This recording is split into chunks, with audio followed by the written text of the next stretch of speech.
समुच्च तत्वर्गीय कर्मचारी बहाली 2025 इसका विज्ञापन अप्रैल में आने जा रहा है। विज्ञापन निकालने की तैयारी जोरों पर है।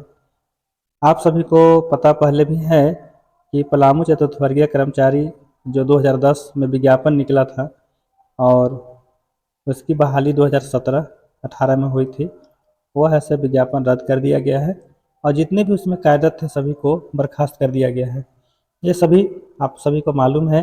तो यहाँ पर सुप्रीम कोर्ट का ऐसा आदेश था। सुप्रीम कोर्ट का कहना था कि बहाली में कुछ गड़बड़ हुए हैं, नियम का अनदेखा किया गया है, इसलिए इसको फ्रेश बहाली किया जाए।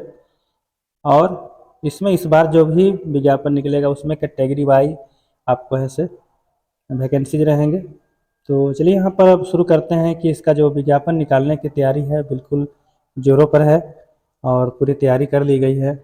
और यहाँ पर क्योंकि एक यहाँ पर पलामू डीसी का है से एक जवाबदेही है, सुप्रीम कोर्ट का आदेश है और सुप्रीम कोर्ट के आदेश के अनुसार आपको 6 महीना में इसकी जो भी प्रक्रिया है उसको पूर्ण कर लेना है। इसलिए स्वाभाविक सा चीज़ है कि विज्ञापन निकालने की तैयारी हो रही है। अब देखिए इसमें जो उम्र सीमा का जो छूट होगा वो पुराने विज्ञापन में जिस तरह से उम्र सीमा दी गई थी उसी के आधार पर है से इस बार जो विज्ञापन निकलेगा वही रहेगा। क्योंकि बहुत सारे जो नौकरी कर रहे थे, जॉब कर रहे थे, तो उनके लिए जो भी उम्र फ़िलहाल निकल चुका है 10-15 साल, तो उनको ऐसा छूट दिया जाएगा। खास करके जो पुराने वैकेंसी में अप्लाई किए थे उनका जो भी था एज, वो सारे लोग ऐसे इस बार भी अप्लाई करेंगे। और नए लोगों के लिए आपको उम्र सीमा में छूट नहीं मिलेगा। नए कौन लोग माने जाएंगे इसमें? नए वो लोग माने जाएंगे जिनको जो वो पुराने वैकेंसी में अप्लाई नहीं किए थे। पुराने वैकेंसी में अगर अप्लाई नहीं किए तो नए लोग माने जाएंगे, उन्हें उम्र में छूट नहीं दिया जाएगा। उम्र में छूट दिया जाएगा सिर्फ जो पुराने वैकेंसी को भरे थे। अब देखिए यहाँ पर बहुत सारे का क्वेश्चन है। कहना है कि सर मैं झारखंड का हूँ, पलामू से दूसरे ज़िला का निवासी हूँ, क्या मैं इस वैकेंसी को भर सकता हूँ? तो ज़रूर भर सकते हैं। अप्लाई पूरे झारखंड के लोग कर सकते हैं, कोई भी कर सकते हैं। लेकिन यहाँ पर पलामू डीसी या किसी भी डिस्ट्रिक्ट का जो 4th ग्रेड की बहाली होता है वहाँ का जो उपायुक्त होते हैं उनका एक विशेषाधिकार है कि अपने ज़िले के लोगों को रोजगार देना।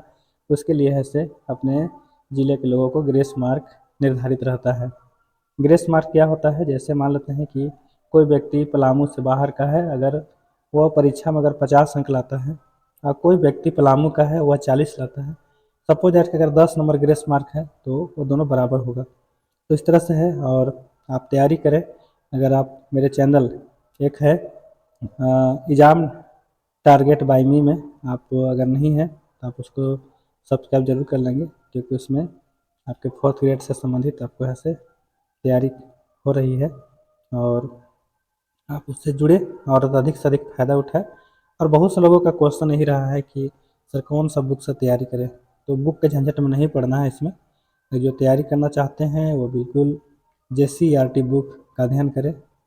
थोड़ा ही पढ़े लेकिन JCERT सरकारी बुक से ही पढ़े, वो आपको ज़्यादा कारगर होगा। क्योंकि पिछले बार जो क्वेश्चन देखा गया है वो लगभग उसी तरह के क्वेश्चन है जो आपको यहाँ पर जो सरकारी बुक है उसी से डायरेक्ट उठाया गया है। और क्योंकि कोई भी वैकेंसी होती है तो वह सरकारी बुक का ही वो माध्यम होता है। और इस बार भी होगा। इस बार का सिलेबस होगा जो 8 आधार पर होगा।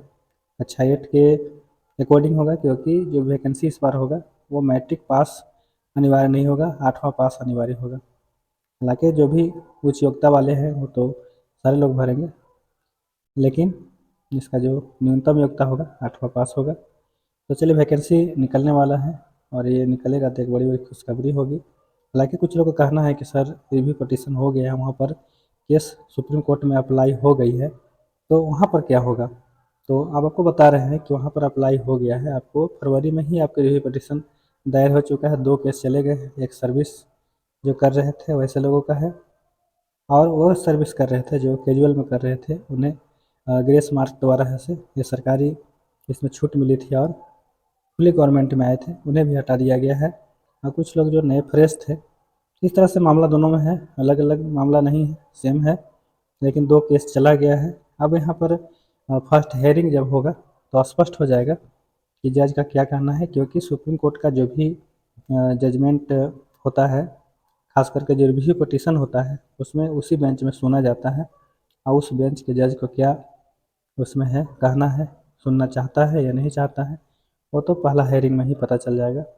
तो चलिए आज के वीडियो में इतना ही, लेकिन आप मेरे चैनल को अगर सब्सक्राइब नहीं किए हैं तो ज़रूर कर लेंगे, ताकि आपको इस तरह से कोई भी वैकेंसी का नोटिफिकेशन आएगा तो आपको ज़रूर बताया जाएगा और रियल में सच बताया जाएगा, क्योंकि ये कुछ पता करके ही आपको ऐसे वीडियो हम बनाते हैं। इसमें ऐसा नहीं है कि व्यू बढ़ाने के लिए हम वीडियो बना रहे हैं, लेकिन कुछ जांच लिया जाता है, देख लिया जाता है क्या स्थिति चल रही है, उसी के आधार पर आपको इन्फॉर्मेशन दिया जाता है ताकि आप ऐसे तैयारी में लग जाएं। और तैयारी में लगने के बाद ही आपको कुछ सोचा जा सकता है कि आप वैकेंसी में फाइट कर रहे हैं या नहीं कर रहे हैं। तो यह स्पष्ट है कि परीक्षा के आधार पर जब तैयारी है तो भाई यहाँ पर मेरिट ही बनेगा, जो जो जितना अंक लाएगा उसी के आधार पर बनेगा यहाँ पर। चलिए आज के वीडियो में इतना ही, धन्यवाद।